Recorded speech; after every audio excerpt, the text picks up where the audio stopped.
கிறிஸ்துவுக்குள் அன்பான கர்த்தருடைய பிள்ளைகளே, இன்றைய வேத வசனமும் ஜெபமும் ஏசாயா தீர்க்கதரிசியின் புஸ்தகம் 9ஆம் அதிகாரம் 6ஆம் வசனத்தை நேற்றைய தினத்திலே சமாதான பிரபு என்று நம்ம தியானித்தோம். இன்றைக்கு நாம் அந்த வசனத்தை பார்க்கும் பொழுது, நமக்கு ஒரு பாலகன் பிறந்தார், நமக்கு ஒரு குமாரன் கொடுக்கப்பட்டார், கர்த்தத்துவம் அவர் தோளின் மேல் இருக்கும், அவர் நாமம் அதிசயமானவர், ஆலோசனை கர்த்தா, வல்லமையுள்ள தேவன். தேவனுடைய பிள்ளைகளே, இன்றைக்கு நாம் தியானிக்கிறது வல்லமையுள்ள தேவன்.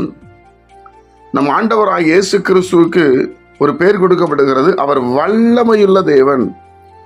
அதனாலதான் அவர் உயிரோடு இருந்து ஜனங்கள் மத்தியிலே அவர் போகும்போது வரும்போது அவரிடத்திலிருந்து வல்லமை புறப்பட்டு யாவரையும் குணமாக்கிற்று. தேவனுடைய பிள்ளைகளே, இந்த வல்லமையை கொஞ்சம் யோசித்து பாருங்க. அவரிடத்திலிருந்து அந்த வல்லமை புறப்பட்டு போனது என்று வேதம் சொல்லுகிறது. வெறும் அவர் சரீரத்திலிருந்து மாத்திரம் அந்த வல்லமை இல்லை பிரியமானவர்களே, அவர் வாயிலிருந்து வல்லமை இருக்கிறது. யோசிச்சு பாருங்க, அவர் சொல்லுகிற அந்த வார்த்தையிலே வல்லமை இருக்கிறது. அவர் சொன்னால் சுகம், அதான் வல்லமை. நம் ஆண்டவர் வல்லமையுள்ள தேவன். எந்த இடத்திலையும் இயேசு கிறிஸ்து இத என்னால செய்ய முடியாதுன்னு சொல்லல பிரியமானவர்களே. யோசிச்சு பாருங்க.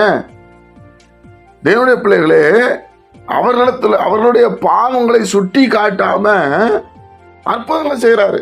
செஞ்சுட்டு சொல்றாரு, நீ பாவம் செய்யாதப்பா, ஏன்னா நீ சரியா, நீ கரெக்டான பிறகுதான் உனக்கு சுகமாக்க முடியும்னு அவர் சொல்லல. முதல் ஸ்டெப்ல அவர் செய்யறாரு. தேவனுடைய பிள்ளைகளே, நன்றாக கவனித்துக் கொள்ளுங்கள். ஒருத்தன் வர்றான் குருடனா, நீ பாவம் செஞ்சுட்ட, நீ பாவத்திலிருந்து மனம் திரும்ப உன்னை சுகமாக்குறேன்னு அவர் சொல்லல.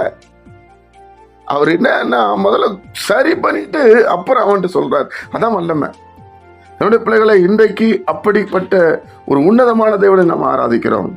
வல்லமையுள்ள தேவன், எல்லாவற்றையும் செய்ய வல்லமை இருக்கிறது அவருக்கு. தேவனுடைய பிள்ளைகளே, காற்று கீழ்ப்படுகிறது, எவ்வளவு வல்லமை பாருங்க. கடல் மேல் நடக்கிறாரு, எவ்வளவு வல்லமை பாருங்க. தேவனுடைய பிள்ளைகளே, எவ்வளவு ஒரு வல்லமையான தெய்வத்தை நாம் ஆராதிக்கிறோம். அதனாலதான் வேதம் சொல்லுது, அவர் வல்லமையுள்ள தேவன். அவர் என்ன வேணாலும் செய்வார். பிரியமானவர்களே, பயப்படாதீங்க. இயேசு கிறிஸ்துவ தெய்வமாய் கொண்ட ஜனம் நம்ம பாக்கியம் உள்ளது. ஜெபிப்போமா. பரிசுத்த பிதாவே, உம்முடைய குமாரன் இயேசு கிறிஸ்துவின் நாமத்துல வருகிறோம். வெளிப்பாடுகளை எங்களுக்கு கொடுத்து நாமத்தை மகிமைப்படுத்துகிறதற்காய் ஸ்தோத்திரப்பா. இன்னும் கிட்டி சேர்ந்து உமக்காய் வாழ எங்களுக்கு அர்ப்பணிக்கிறோம். கர்த்தராகிய இயேசு கிறிஸ்துவின் மூலம் ஜெபிக்கிற நல்ல பிதாவே, ஆமென்.